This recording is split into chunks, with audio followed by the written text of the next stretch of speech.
You know? Like that. It's fine. Okay, we're Grandma. I'm getting help. Grandma, we're starting. Oh. So, like, would you each state your full name and when you were born, and where and when you were born? My name is Karen Tebbs. I was born in Panguitch, Utah, July 3rd, 1938. And my name is J. Daniel Tebbs, and I was born on April the 20th, 1938, in Panguitch, Utah, in my mother's home. And Mom, tell us about your first earliest memories of your childhood. What's some of the first things that you remember? Where did you grow up? I grew up in Panguitch when I was little, in that two-story brick house that you guys, I don't know if any of you ever saw that house. It didn't have a lot of rooms in it. In fact, it only had 4 rooms in it.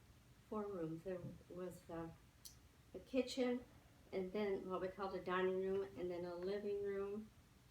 Did it only have 3? Maybe it just had 3 rooms. And then a bathroom, and then there was a stairway upstairs. And 2 bedrooms upstairs. There was 4 bedrooms upstairs. Where was it at? In Panguitch. Yeah, where? It was, let's see. Across the street from the old elementary school. Well, they don't know about the old elementary school, but it was, let's see, what would you know? Do you know where the Best Western Hotel is? It was right on the corner there by the Best Western Motel. On Second East and Main Street. And when did you move to Salt Lake? I moved to Salt Lake, I was either 5 or 6. And who all moved to Salt Lake? My mother and I moved to Salt Lake, and my brother Herman lived with us part of the time, and my sister Dorothy lived with us because her husband was in the military. So tell me who your brothers and sisters are, what their names. I have my next to me is my brother Tony, and then Herman, and then my sister Dorothy, and then I had a brother Bob and a brother Gail. And tell us a little bit about your mother. What was her name? What did she like to do? My mother was Rula Dally Houston, and my mother worked really hard. Let's see, I know because she was 40 years old when she had me, but before that, in raising the rest of the kids, she was a piano player, and so she was really busy and played a lot in church, played a lot at all of the activities that they had in Panguitch, so she was involved with that. What did she do for a living? What did she do to? Well, when my father wasn't living with us, my brother built a cafe, and she ran the cafe. I think when we lived in Salt Lake, she also worked downtown Salt Lake making clothing, and that was during the Second World War. And what do you remember earliest about your childhood? Do you remember living in Panguitch? Do you remember? Yeah, we moved back to Panguitch. Well, before. No, I don't remember before. So what do you remember about Salt Lake? What did you? You know, that was quite interesting in that I was pretty young when I could catch the bus, go downtown Salt Lake, and meet my mother because she worked downtown Salt Lake. I mean, I wouldn't think I'd be more than 7 years old when I did that. I don't think you could do that now. But you know, I would catch the bus and go downtown Salt Lake and sometimes meet her, and then her sister lived downtown Salt Lake somewhat, and we would go there and spend a lot of time there too. Where did you live in Salt Lake? We lived on Menlo Avenue. It was, let's see, how would I explain Menlo Avenue? Give them Let's see, I don't know, about 8th East and 2nd South. Okay. Yeah. And how long did you live in Salt Lake? I can't. Let's see. So when did you move back to Panguitch? That you moved back to Panguitch afterwards, right? And Dan's going to tell you. I think it was the 5th grade. Was it when I moved back? That's when I noticed you. He always tells me that he noticed me in the 5th grade, about the 5th grade. Okay. So we lived in Salt Lake quite a while, but that was during the Second World War, and people didn't do too much during the Second World War. They were too busy supporting the war. So you were born in 1938. Mm-hmm. And, okay. Anybody have any question for Mom when she was young? Okay, Dad, tell me a little bit about your growing up. You were born in Panguitch. And what are some of your early memories of your family? Will you tell me, you know, your brothers and sisters and your mom and dad? Well, I can't remember things like my sister Vita can. A lot of stories. I was the second of my. I was the second child born to Dan and Nedra Tebbs. I was born at home in Panguitch, and I don't know where we were living at the time. That was in 1938, at the beginning of World War II. And things were really tough, especially for the people in Panguitch. There was way too many cattle and sheep in Panguitch at that time, and there just wasn't any market for them. They couldn't even give the sheep away. I think the government would pay them $5 a head just to kill the animals, but you couldn't salvage the meat on them. You had to destroy them. I don't remember those times. My earliest recollection was probably maybe 4 or 5 years old. My father ran the sheep. He was gone a lot when I was just a young boy. In fact, he would go to the sheep herd at the winter time and leave, and he probably wouldn't come back maybe for Christmas. It was about the only time he'd come back, and then they'd maybe come back once or twice during the year just to check on things in Panguitch. But the rest of the time he spent at the sheep herd at Belford, and that's 100 miles from Panguitch. They used to just ride a horse. How long it took them to ride a horse from there? It was not an overnight ride or an all-day ride, but they had to. It was 2 or 3 days to ride a horse from Melford to Panguitch. Now, I can remember in anticipation on Christmas sometimes, waiting for my father to come home. I remember we were living at Grandma Cameron's house and sitting out in the car, and just every light to come up the street, we was anticipate that would be our father coming home. And he was quite late on coming back. I don't know how late, but we were all excited to see him. Where did you live? Where do you first remember living in Panguitch? Well, that's a good question. We stayed in Grandma Cameron's old house, and that's about all I can remember on that. The first home my father bought was the one there on Main Street by the grocery store that you guys will always remember. Do you know where that is, TJ? Is the grocery store? Do you know where the grocery store is? The white?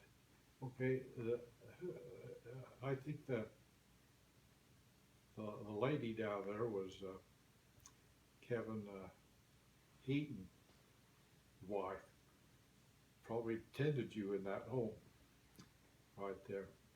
So that's the one right there in the middle of town, right between Main Street and Center Street, right there on the corner. And tell me who your brothers and sisters are and where you fit in. Well, my oldest sister Vita was just 2 years older than I, and then me, and my sister Janice, which was probably 3 or 4 years younger, and then Lewis was six years younger, or somewhere in there.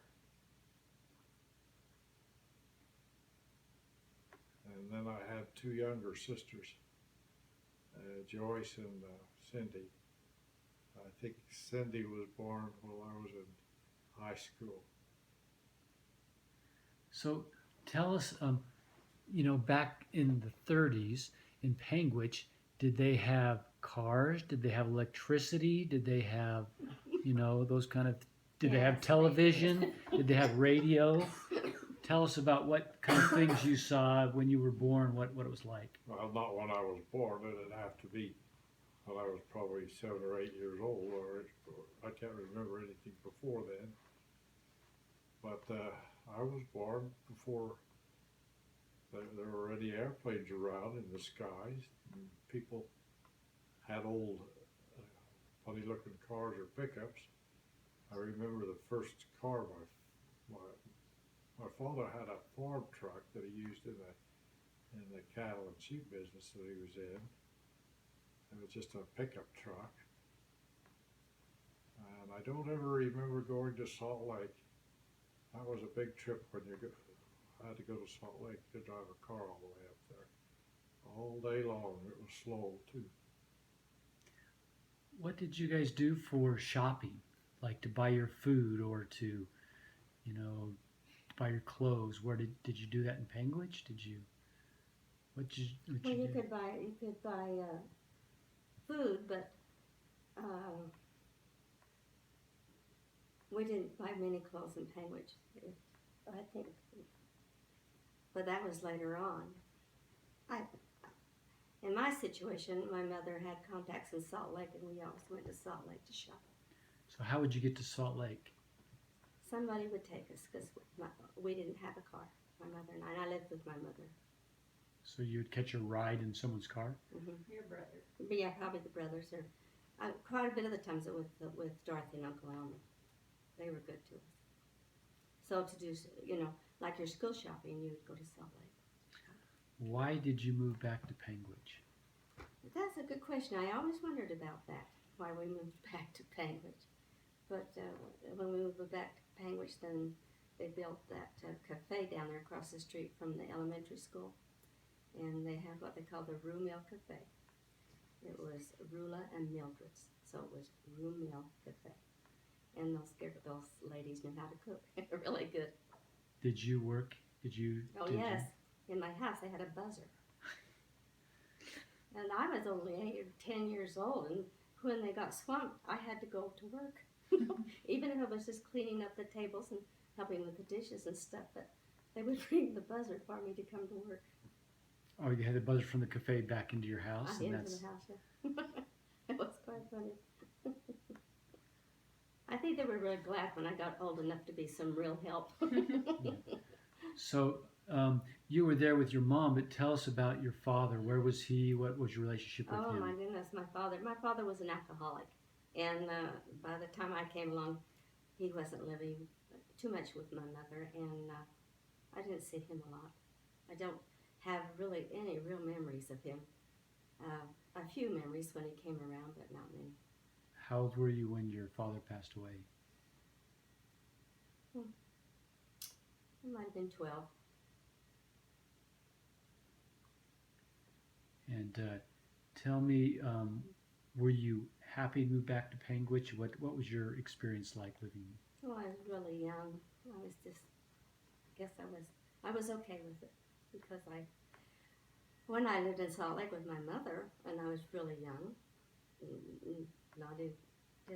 I think I went to kindergarten up there, maybe part of a first grade, but I was alone a lot. So when I went to Panguitch, I probably felt a little more secure. Tell me, what was the church like, your church experience like growing up? Did you grow up going to church? Did you grow up?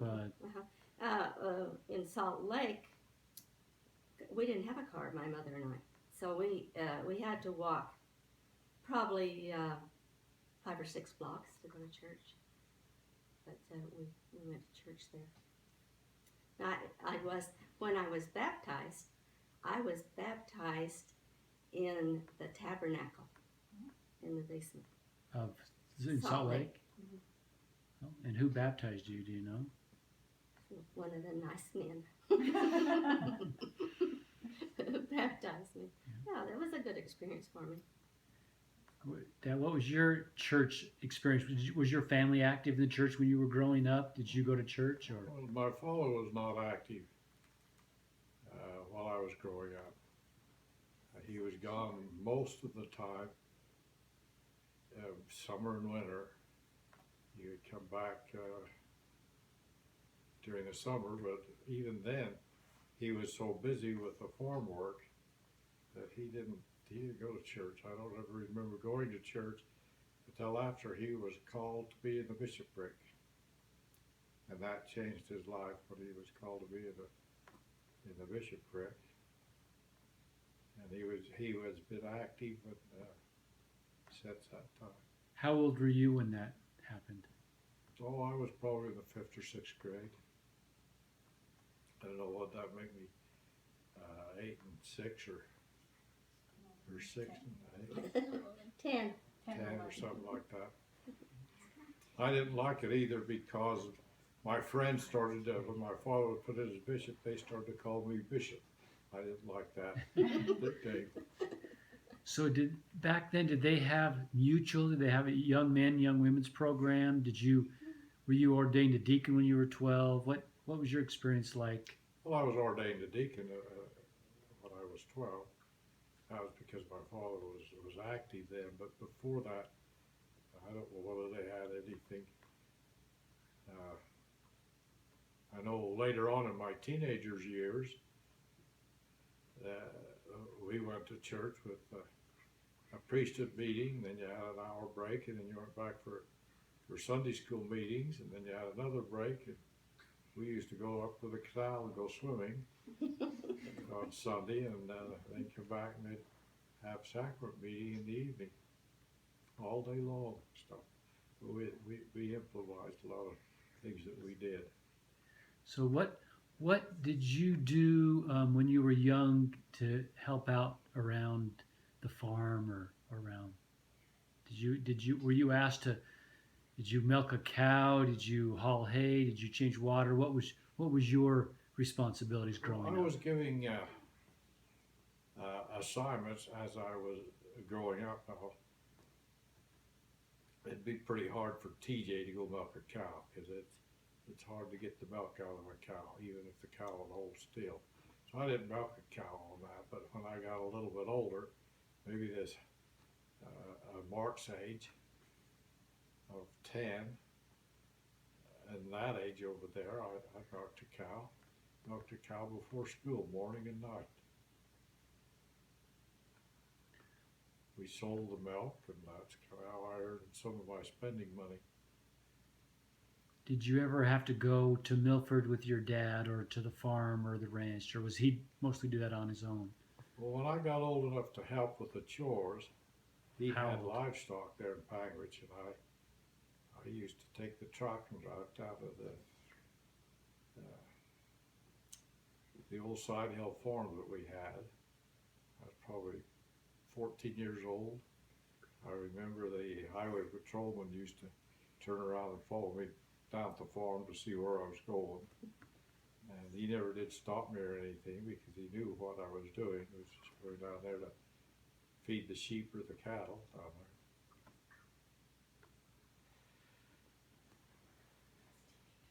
Yeah, so what did you like to do for fun growing up in Panguitch? What are some of the memories you have of some of the things you would do as fun with your friends or with your family, or what did you do? Did you guys?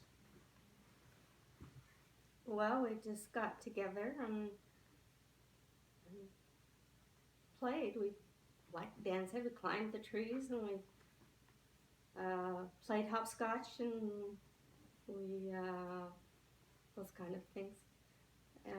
We didn't go to a lot of places because people just didn't pick up and go to a lot of places like they do nowadays. But you just have friends over and we just climb the trees and those kind of things. Who were some of your good friends in Panguitch that you grew up I had Joanne Pendleton and Jeanette Tebbs were my good friends, and they were cute. Joanne was a character. And did you guys ever get into trouble? Were you good girls? Did you? No, we were very good girls. We were good girls. Dad, what did you guys do for fun? What did you like to do growing up? Well, I grew up spending my summers on the ranch. And by spending the summer on the ranch, I would go up as soon as school was out and just almost stay up there with coming home on Sundays for church and then going back up that afternoon. I remember hitchhiking down to Panguitch. It wasn't too hard to catch a ride just off the lake road on Saturday night, and then my father, I think, would usually take me up with my cousin, probably two cousins. Then we would stay at the ranch. Where at? Where did you stay? Well, I don't know. Over on the north side of the ranch, they had some old cabins over there with an old cook stove in them. They were fairly comfortable, as far as I remember. We had a porta potty or outside bathroom there. There's no running water. You had a can that you hauled water up there, and got a cup, you dip it out of the can to drink. You didn't bathe too often either. Maybe on Saturday night. So did you? So you never really rode a horse up there and back. You always got to ride in a car. Well, I rode a horse up there to take cattle and sheep to the ranch from Panguitch. We would trail them up, not over the highway, but up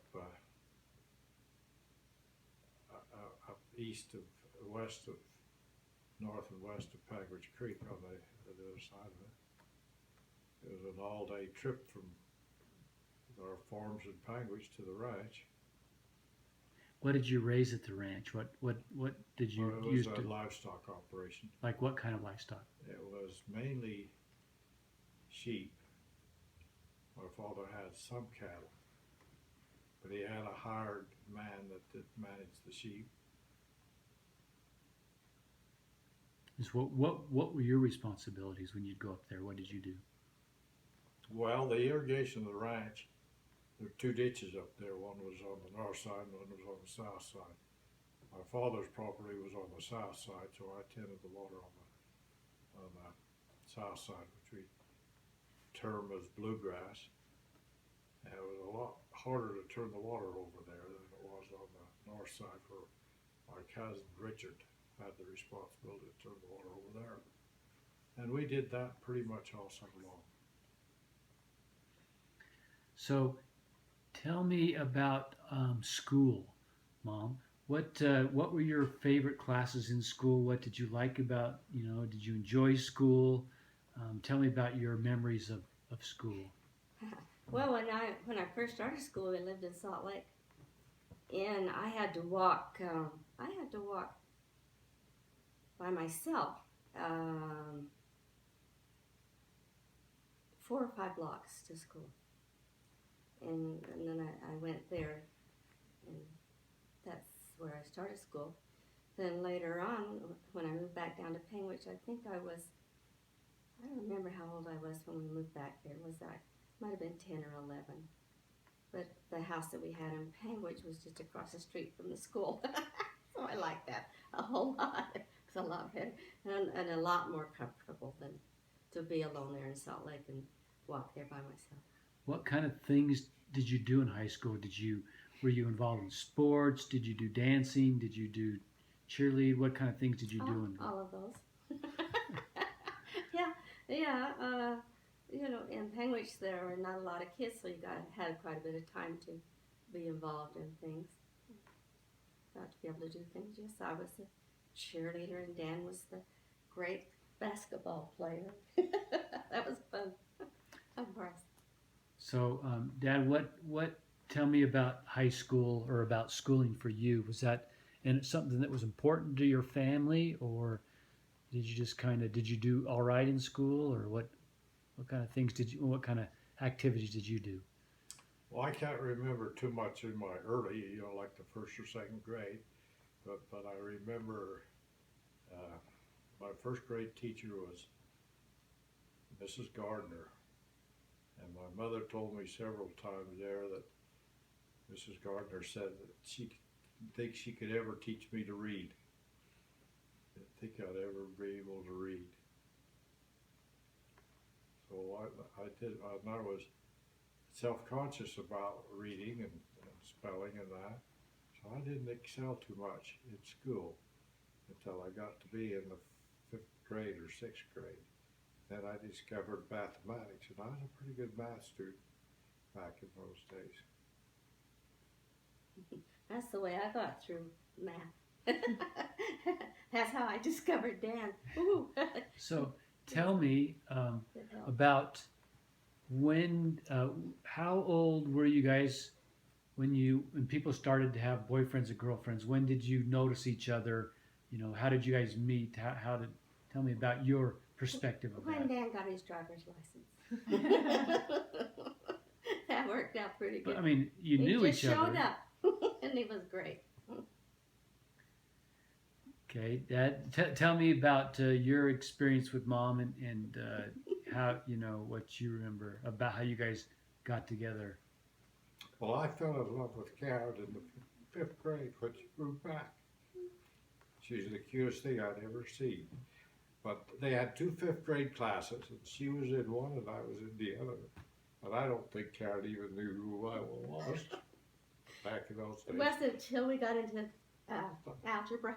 No, Karen always had a boyfriend, and I would go away in the summertime when all the kids got together and did all the fun things they did. So I missed out on all that, but I had my eye on her for since the 5th grade. Karen always had a boyfriend, or 2. She was one of the cutest girls in the school. Oh, get that. Well, it was the truth that Karen didn't pay much attention to me until after she got in geometry and she couldn't do the geometry problems. I'd have to pass the paper to Dan to do it. Oh, I would sit and Then I whisper put my to name on and handed in. I didn't know one thing I was doing there.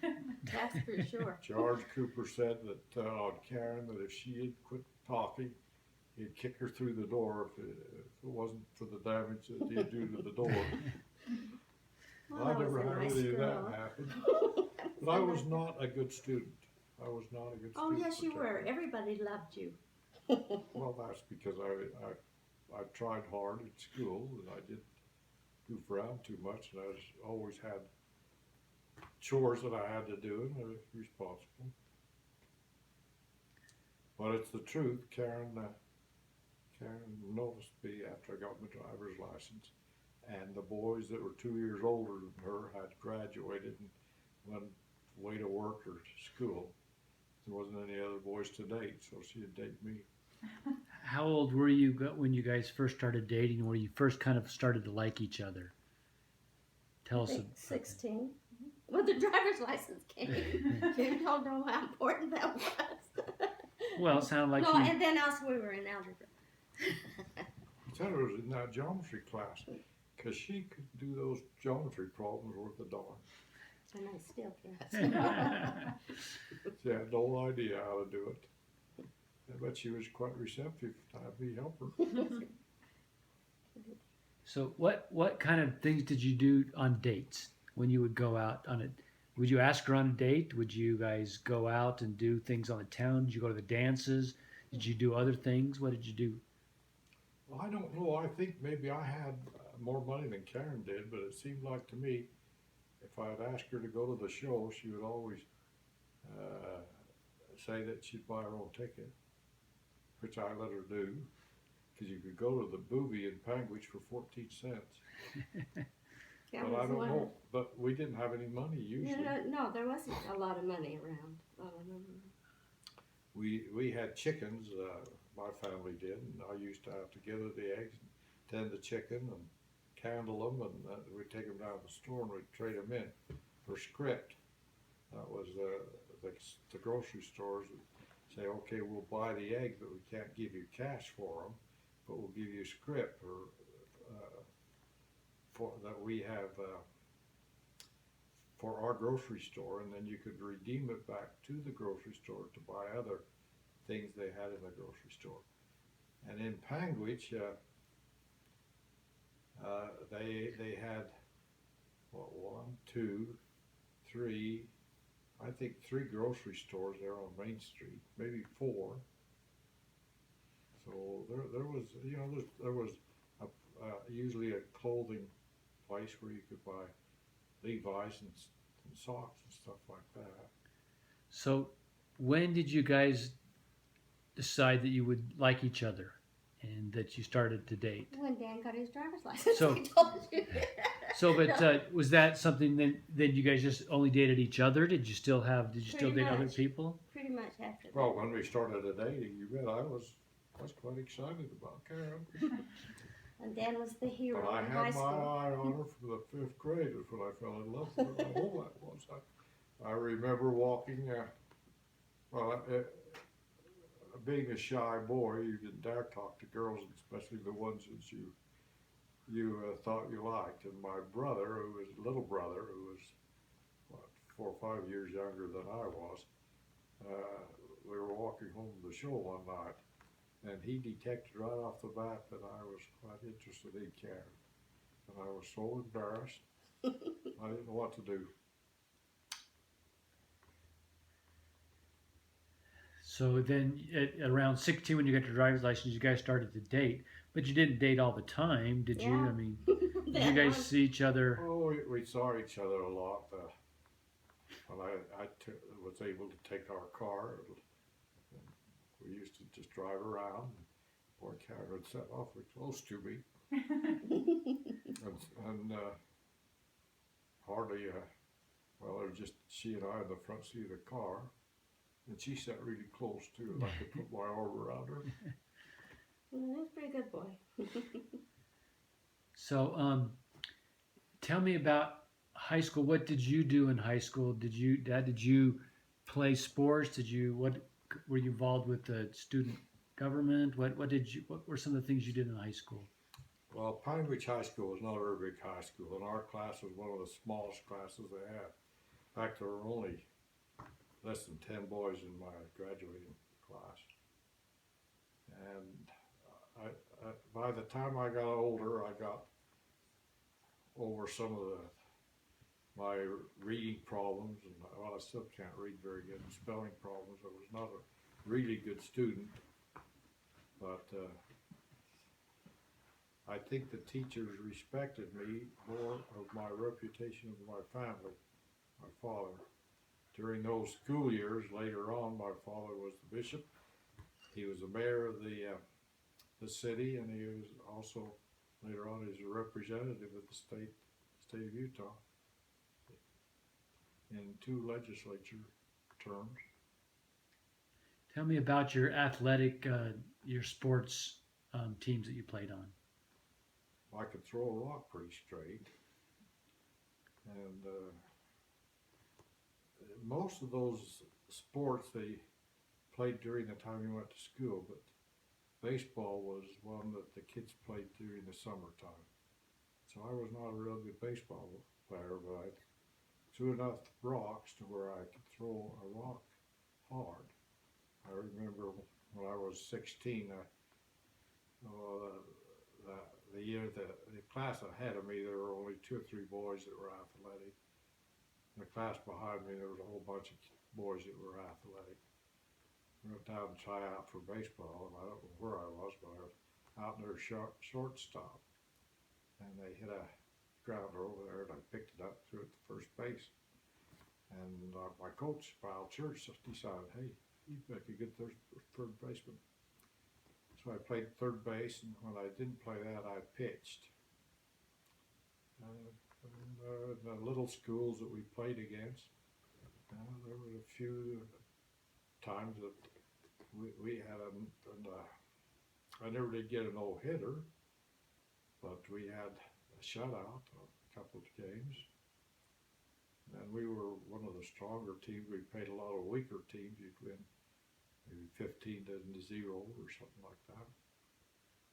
What was your best sport that you played? Well, the one I enjoyed most of all was playing basketball.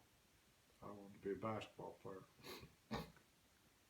I was thin. I wasn't bulky or anything. And I was a pretty good shooter. I liked basketball a lot. How did your high school basketball team do? Well, my graduating class was, I was the only boy on the basketball team in I guess there was one other boy in my graduating class, but I was the only one that played anything. And I played with the kids a year younger than I. Well, the next year after I graduated, they won state. They won state. I don't know, it wasn't because they didn't have me on the team, but they had some very good basketball players. My friend Alan Worthen went on to play basketball at the University of Utah and Utah State, and he got quite a lot of notoriety. Did you ever want to play in college? No, I wanted to get married when I was in college. So, in the summers, you said you went to the ranch. What did you do about your girlfriend while you were gone in the summertime? Well, by that time, I had my driver's license, and I had a choice of either working in our family business, the Dairy Queen, or going to the ranch, and I chose I'd stay down here to town where the girls were. So tell me about the Dairy Queen. When did you guys get that, and what did you do? Well, I don't remember when they got it, but I was probably 16 years old, and it was an ice cream shop mainly. Did they build it, or was it already there? No, they built it. It was built on my grandmother Tebbs' lot, and she helped down there too. And well, when they first did it, it was mainly just ice cream and hot dogs. Then they expanded into hamburgers and French fries and whatnot later on. But I did work there. What was it called, the Dairy Queen, when you guys ran Yes. it? So they bought a franchise for the Dairy Yes. Queen. Yes. And what's it called now? Henry's Drive-In. When you graduated from high school, what did you do after you graduated? Well, what did you do when you graduated from high school? What was your plans? What did you want to do? And what did you do after high school? Well, I didn't have any backing, so I didn't have a chance to do too much, but I went to beauty school Where? in Salt Lake. And what did you learn to do there? So I learned how to do hair. Hair and nails. And how long did you go to school there? About a year. Yeah. It took about a year. Did you graduate from there then? Mm-hmm. And then what did you do when you graduated, after you graduated? I went to Payments to find Dan. So what did you do while you were in Salt Lake? Because he wasn't in Salt Lake. You guys weren't dating then. How did you talk to each other? Or I don't know, how did we communicate then? I don't know, you had a boyfriend all the time you were up there, though. Oh, well, there were guys. Dan always teases me about that. so what did you, when you graduated from high school, what did you do, Dad? Well, I worked for the Forest Service. You work out in the timber out by Bryce Canyon. We rode horses to treat ponderosa pine with the bark beetle in there. We had a 4-man crew.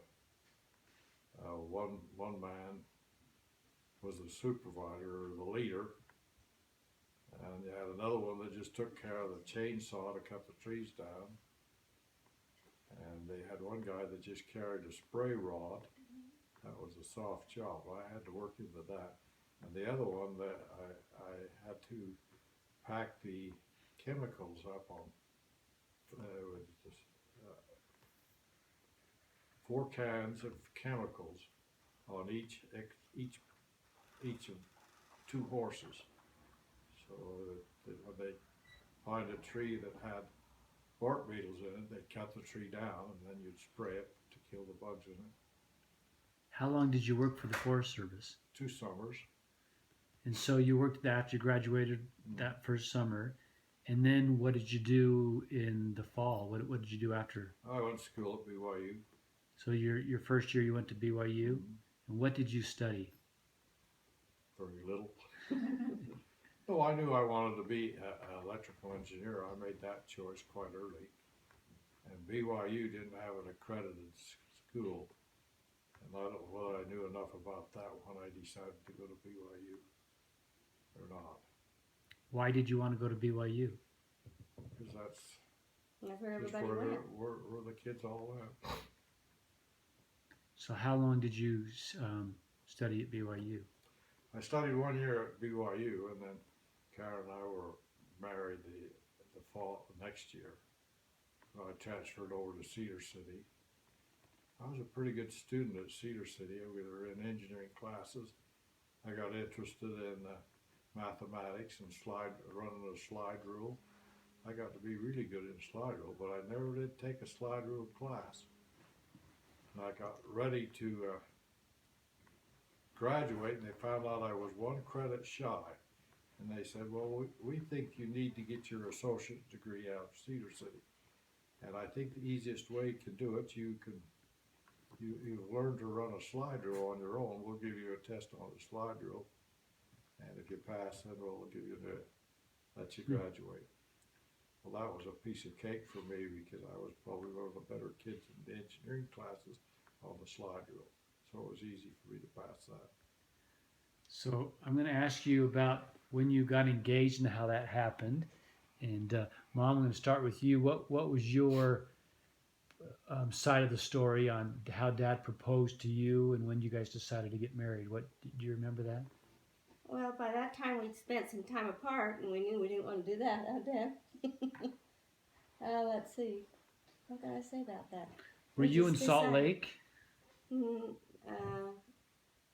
No, because I went, when I went to Salt Lake, I went to beauty school, and then I went back to Panguitch, and then he came back to Panguitch, and we just decided that, hey, let's get married.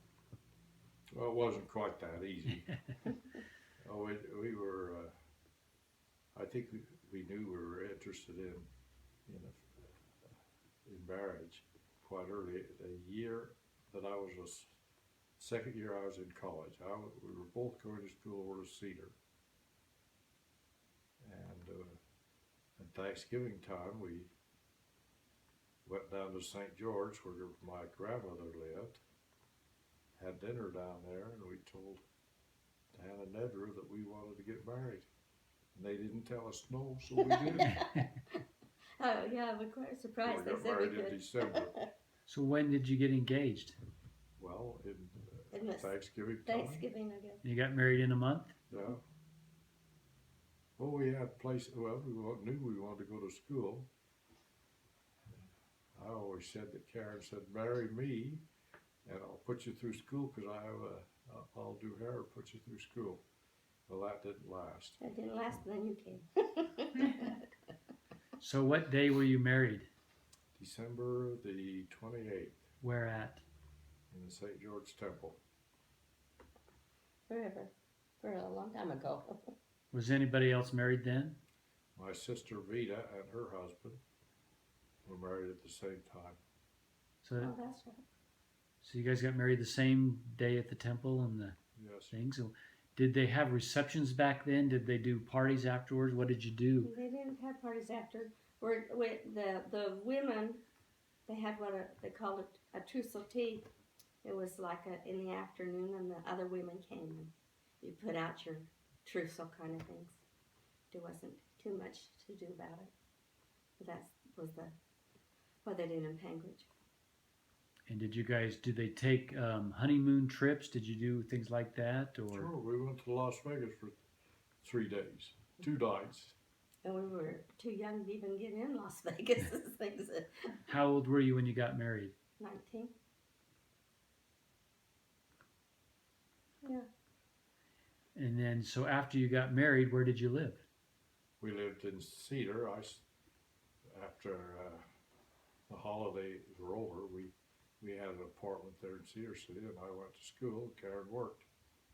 I forgot where I we did that. worked as a beautician in Cedar. And how long did you guys stay in Cedar City while you were? Well, just when school was out, we came back to Panguitch. I managed the Dairy Queen. Karen worked at the beauty salon place there. I don't know whether he helped out much there at the drive it or not, did Oh, you? you didn't. You didn't? You did mainly Because work. then Craig came. So did the Dairy Queen make money? Was it a good investment? Was it a good job? Were you glad to do that? Well, it was a job. It was a job in town, of which I was interested in doing because I wanted to enjoy the social life. By that time, I was really sweet on Karen. I knew that's what I wanted to have, and so and they were pretty good. We stayed in my grandmother Tebbs's house right next to the Dairy Queen. Had a little apartment there, and that's what I did for 6 days a week, morning up until night. I did still drive to the ranch occasionally to turn the water. So did you ever consider serving a mission? Was that No, you had to be 21 years old back in those days, and I wanted to get on with schooling, and then I wanted to get married. We were quite surprised when Dan's mother and father didn't give us a little hassle over that. so? After you lived in Panguitch, then where did you move to finish school? Well, we moved to Salt Lake. I decided rather than go back to the BYU, I'd rather go to the University of Utah because they had an accredited electrical engineering program up there. So I went up there to go to school. And how was school for you up there? Well, the math classes I could get A's in, but it took probably 1 year until I figured out that if I did the homework and studied, I could get pretty good grades. Mom, what did you do to help support the family your family while you were up there? Well, I didn't do much because you were there. So Not that first year. Well, I worked as a beautician. up there. As a receptionist. Not too much, not too much. Now you had a job too, didn't you, Dad? Well, I did in the summer. What did you do? I drove a sightseeing bus. And how did that go? Yeah, downtown Salt Lake. Well, my first trip out, the terminal was right across the street from Temple Square, and happened to be right at the lunch hour when all the people going to the conference up there let out. I drove the bus out of a really small driveway over there, and I cut it too short, and I kind of caught one of the limousine cars so I took her around. They didn't get too cross at me though. But that's the only accident that I had. Some of the other drivers had much more serious accidents than I did that summer. So how old were you when your first child came? I think we were 20, weren't we, Dad? Or, yeah, I can't remember how old. 21. 21. You know. 21. And was that something you guys were planning? Was that? Oh, no. Oh, I wouldn't say that. I think Karen was real anxious to get on with the family. And she was working as a receptionist at the beauty salon where she had worked earlier. And one time she called me up and said, "Hey, you better take me over to the hospital." This was on her lunch hour. So she had our first child on her lunch hour. So what did you how did you make it as a full-time student, as a new dad? You're only 21 years old. How did you guys have enough money to go to school and take care of a family? Well, my father would give me a little bit of money, but once we got at the University of Utah, I had the job driving bus. And then that winter, I took a job at Hotel McCullough, working swing shift. So my schedule would start at, I had classes at 9 o'clock in the morning. I had 3 classes in the morning. I'd come home, I'd study for a couple of hours. I'd come home and eat something, and then at 4 o'clock I'd go to work and work until midnight. And that was that was a reasonable salary, making maybe $10 or $12 an hour. What did you do? What did Well, they were making vacuum tubes.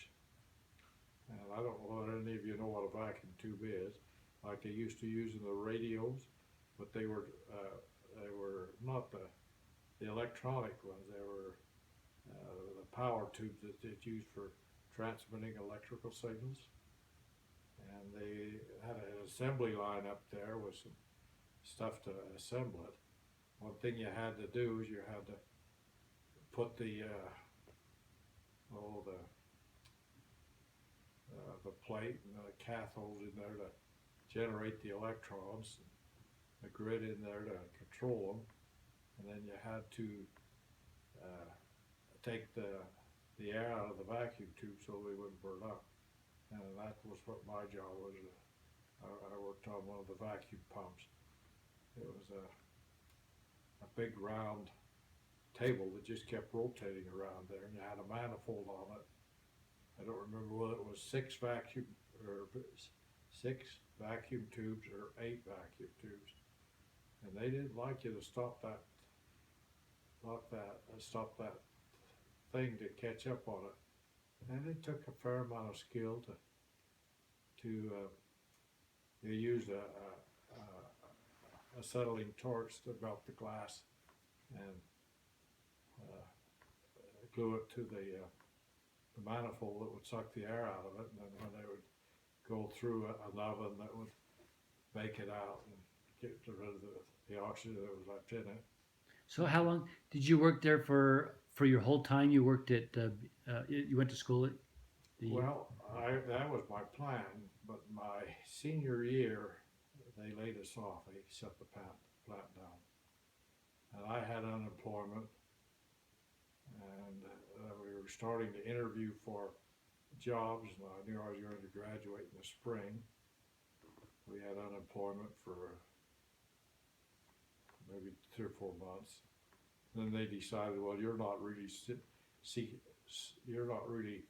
trying to get a job. You're just trying to hang on until you got your degree. So they cut me off from that, and we just had to get by.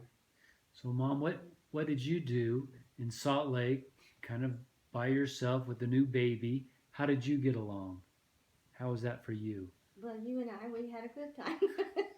That's just, yeah, Dan was really busy, so I just Did you have take other care- friends that you did stuff, or did you mostly take care of the house? Did you? No, I think we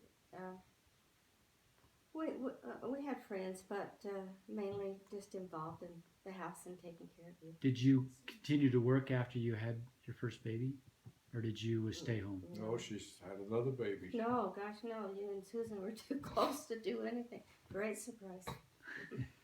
So Susan was what, 11 months younger than your oldest son, right? Yes. Oh, well, that was a fun time.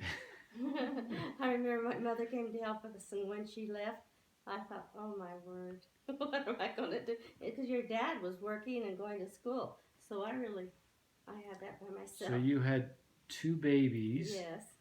And they were all under a year old. And what did you how did you do that? Well, I think that's all I did. Was to take care of you. I didn't do anything else. And I didn't know any better, so I just was happy. Well, her mother lived there, came over quite a bit. Well, yeah. And we lived at Stadium Village, and all the people up there were in the same boat. The couples were trying to go through school. But most of the wives worked full time, and the husbands would stay home and take care of the kids. Well, it was opposite with Karen and I. She had friends that she'd sit out underneath the tree with, but they were tending kids. She'd be tending Craig and Susan, and they'd be the husband would be tending their family's kids. So after you graduated, what did you do? Well, my senior year, we started interviewing before Thanksgiving time. I knew what I wanted. I wanted to work for AT&T, and I wanted to go to Albuquerque, New Mexico to work for Sandia National Laboratories. And they were one of the first ones up there to interview. And the guy was a member of the church, and he was recruiting church members to go to Albuquerque, New Mexico. And so he offered me to go down, and when I went down for my interview trip, I don't think I'd ever flown on an airplane or not. I didn't know quite what to expect on motel rooms or anything else, but they offered a job to me, and we accepted it about Thanksgiving time, based upon my finishing school the following spring. And so you went down and moved with your two little kids to Albuquerque just after you, was it just right after you graduated? Is that what you did? Yes. Did you have a car? Yeah. And so you just drove down there. Where did you live? We rented an apartment. My father gave us $500 to go down there and rent an apartment. And Sandy offered to advance us a salary, but we didn't need it. We could get by on the $500. What did you do for work for Sandia? Well, that was a program to where they said, if you do that, we'll allow you to go to school and we'll pay all the school expenses. And in 2 years, work half-time and go to school half-time. And in 2 years, you'll get your master's degree. But it was based on keeping your grades up, which was a lot of pressure, because there were some awful smart people in that program. Where did you go to school? At the University of New Mexico in Albuquerque. And what was your degree in? What did you do? Electrical engineering. And that was for your master's degree? Yes, and my BS degree were both electrical engineering. Yeah, your bachelor's degree was at University of Utah. Mm-hmm. And so those first 2 years in living in Albuquerque, you worked and went to school and had two little babies. Well, that third one come along pretty quick. So Tracy was born 4 years, she's 4 years younger than your oldest son. Is that right, Tracy? What year was it, Trace? 63. Yeah. That's right. Yeah, Tracy was born in 1963. Mm-hmm. Presbyterian Hospital. So tell me, how many children do you have, and go through their order and their names. Okay, Mom. Craig is the oldest. Then there's Susan, and Craig and Susan were fairly close together. And Tracy comes next. Who comes after Tracy? Doug. Kathy. Oh yeah, can't forget our Kathy. Kathy comes next, then Jennifer, and then Doug.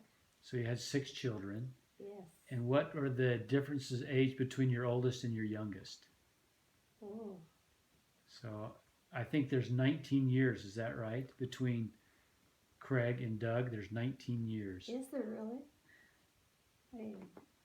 Yes. When we found out we were going to have Doug, we thought that, oh dear. I was 40. I was 40 when I had Doug. Well, I was informed down at the ball game at Panguitch High School down there. We had a doctor down there that he reminded me Hawkeye on the MASH. And he hollered down from, we were sitting in the balcony over there, "Hey, what do you think about your wife having another baby?" Well, that's how I found out. So in Albuquerque, tell me about your first house. What was it like? Where did you live? Oh my goodness, you're making us think really hard. Can you remember the first house? Was it the greenhouse? Well, yeah, we bought a home. We bought a used home, and we took the people that owned the home wanted to sell it because they were moving up to Santa Fe, I think. and we gave less than $14,000 for it. It was not a big home by any means, but that first year we owned that home, we probably had less money than we had all the time we'd been married, even with those years we were at school. It took everything we had to make the mortgage payment, and we had 3 children at that time. Karen wasn't working, and I was going to school. And that was the house on Paladuro? Yes. Yes. It was green, wasn't it, Dan? Mm-hmm. And so how many houses in Albuquerque did you have?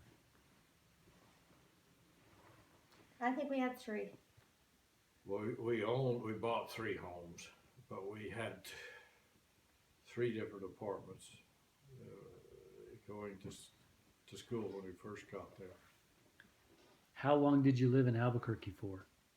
We lived there for more than 15 years, 15 or 20. And what made you want to move from Albuquerque? Well, I wanted to get back and own some of the ranch property. And Sandia had a test facility in central Nevada, and they had the people live in Las Vegas. So I applied to go over there and got the job. They moved us to Las Vegas.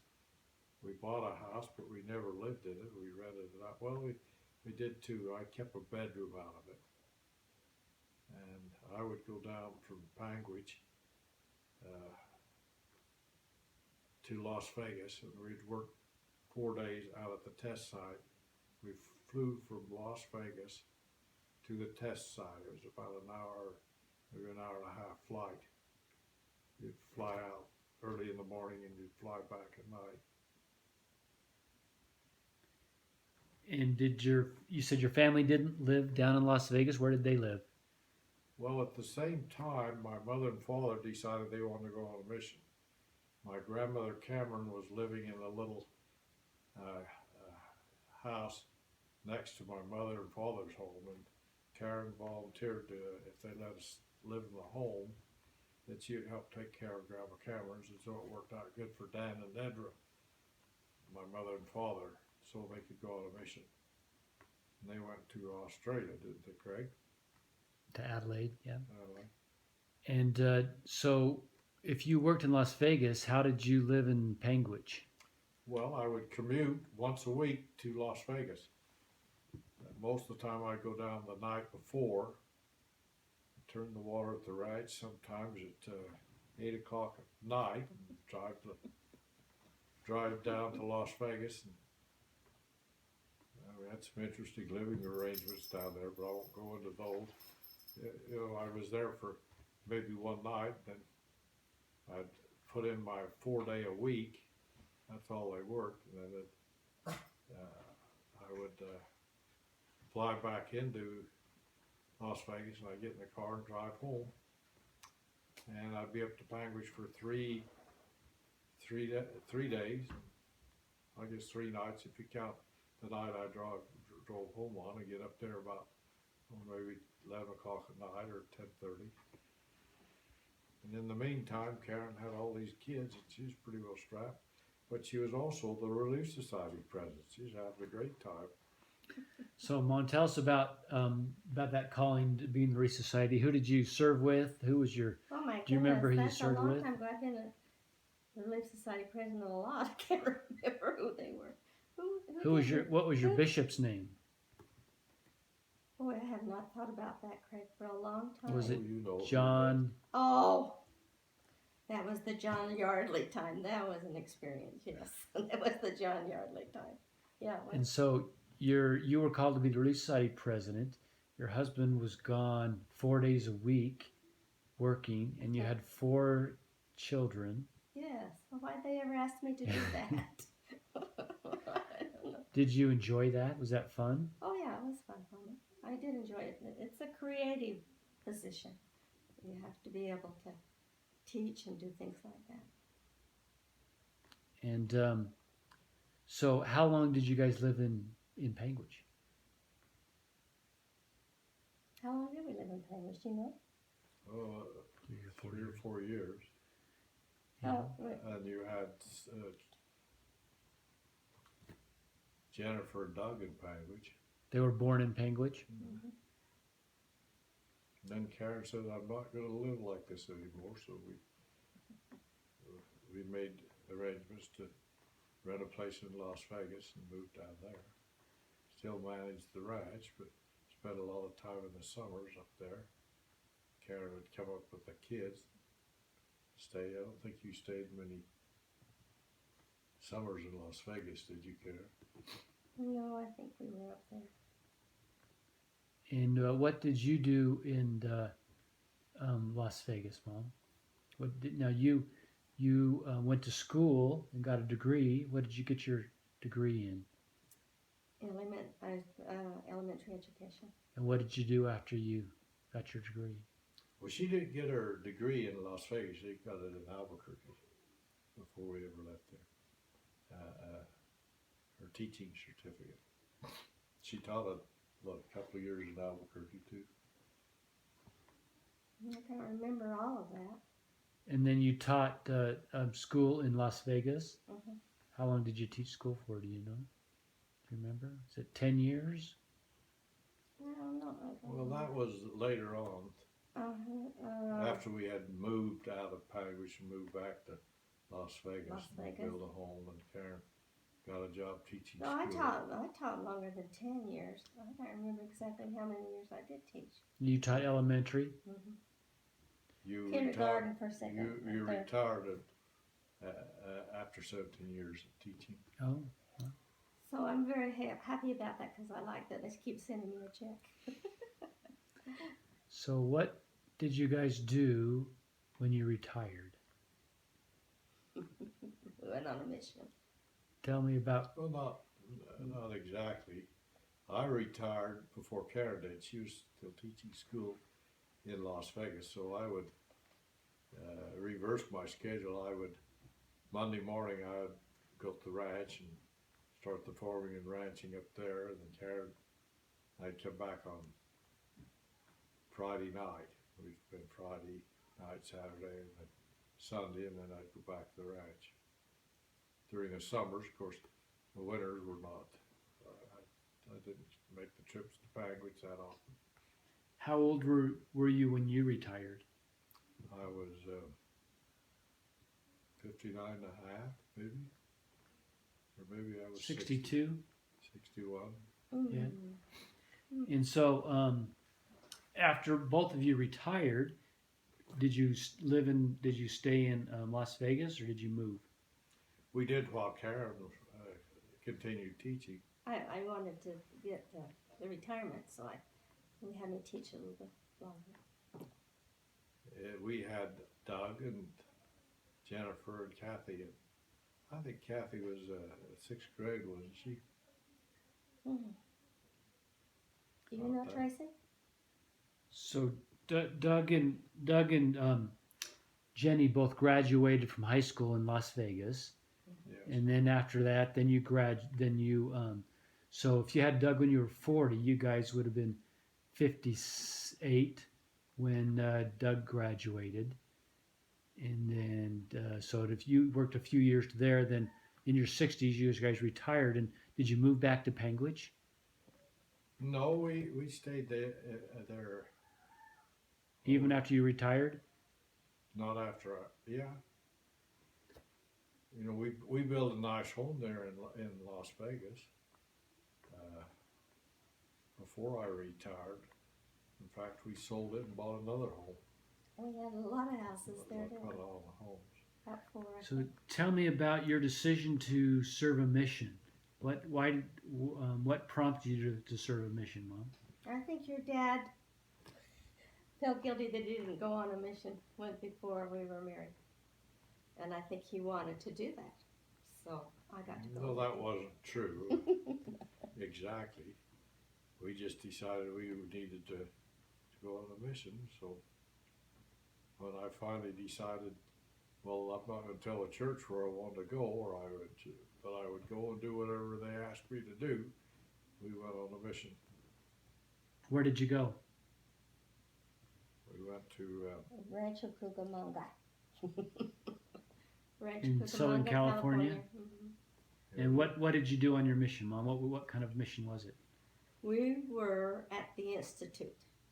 at Chaffee College. At Chaffee College, and we were the mother and father of the Institute. Oh my goodness, those kids. I think they need somebody like that there, though. You know, some of them were just aimlessly going about their lives, and I feel like that we really could help them because Well, we could give them some direction. That was a real fun assignment for me because I played pool with the kids, the boys, played ping pong with them, and just talked with them, helped some of them out on their math classes, and Karen cooked. And we went to parties. And we taught a few classes. But How long did you serve as missionaries? A little over a year. So 18 months, right? 18 months. I think it was 18 months. And then what did you do when you came home off your mission? And what did you do? Well, I started right in on the farming work. We tried to put in a sprinkling system down there that didn't work too well. Finally decided, hey, I'm not going to work this hard the rest of my life. So when did you decide to build a ranch house? Well, we decided quite a while before that. Lewis had started an old ranch house, and he separated from his wife, and so my father and I bought it. I think I ended up buying my father out. So we started on making it nice, and we have a very nice ranch house now. My family all love to come to the ranch. A little bit over there, we never could figure out if one of them got the word that they were going to the ranch to stay, then the rest of the 6 children would say, oh, we can come too. That's what we did. So you have 6 children. Do you know how many grandchildren you have? Oh, I think we have 24, don't we? I don't count them. So there's 6, and each of them have 4, I have six. or what? I had 6 kids. Well, I was counting those kids in. 6 grandkids. Yeah. So I think it's with Doug and Mary that will make, when they have a new one, that'll make 24 grandchildren. That's what I thought was 20. And I don't know how many great grandchildren are there. Mm. There's I don't know, do you consider my 2 great Yeah. grandkids? Yeah. For These them, two? for them, I do. Okay.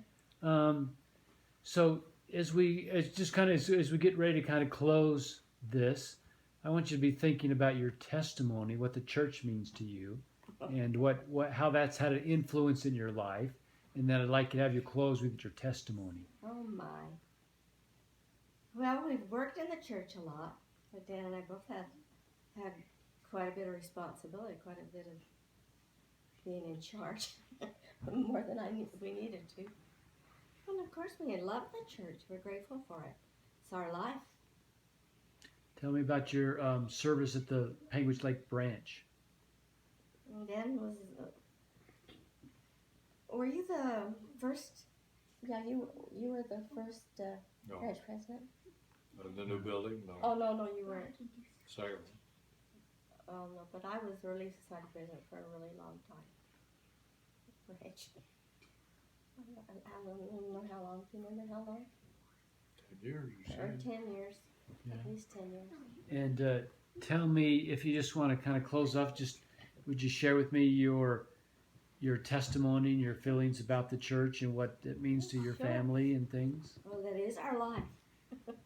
and all of you guys have to be part of the church, right? And it's very important to us that you do that.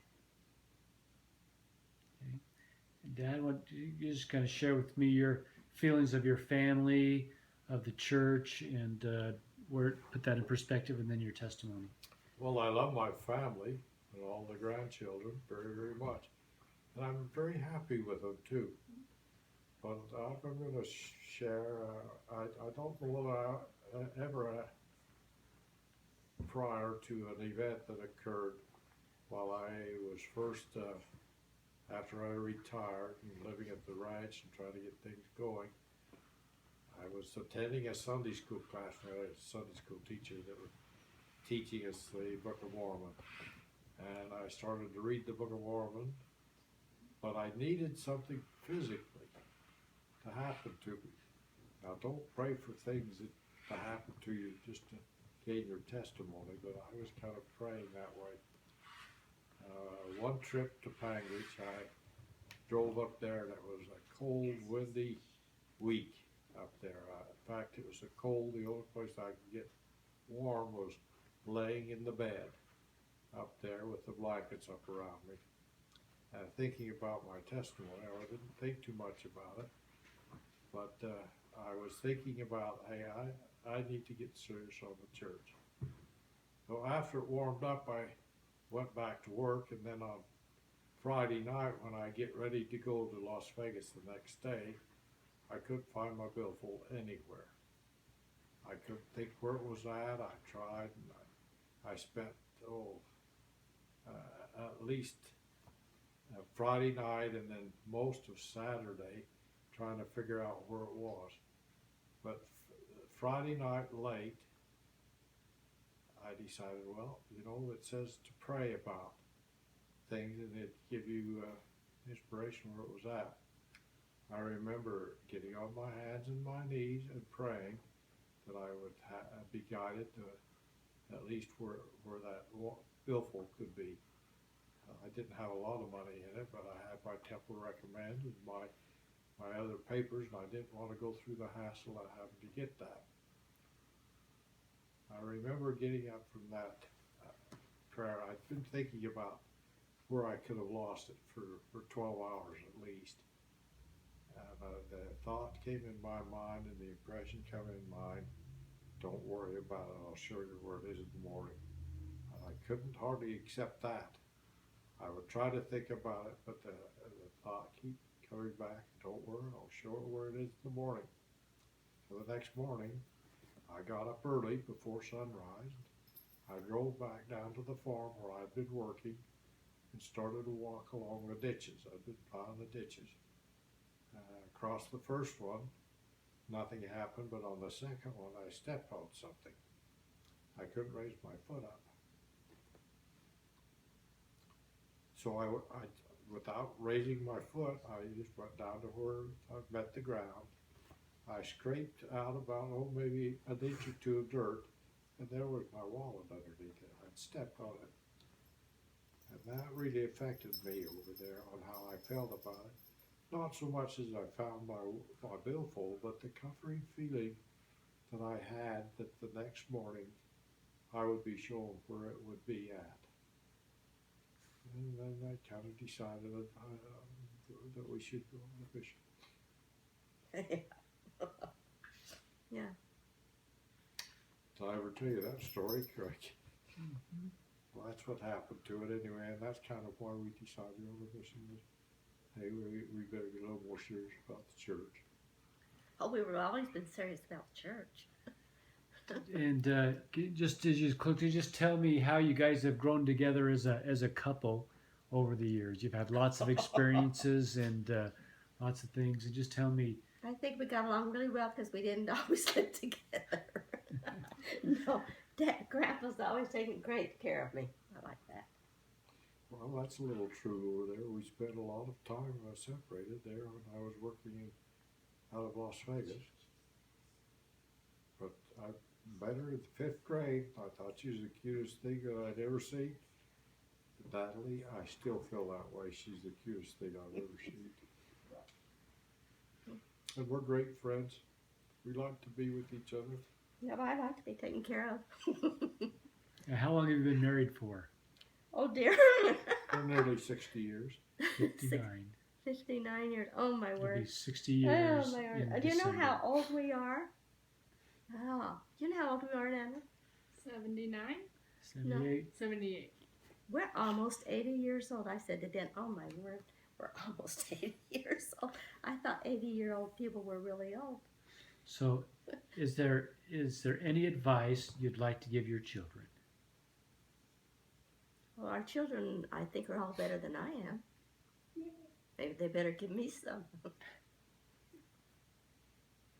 You got advice, Dan? I don't know whether I can say anything profound or not, but I love my grandchildren. I think they've got good mothers and fathers, and they've got good homes. And we plan to help them some when we can, but we can't support 26 grandchildren going to school and getting married and whatnot. I think, thank you for sitting down with us and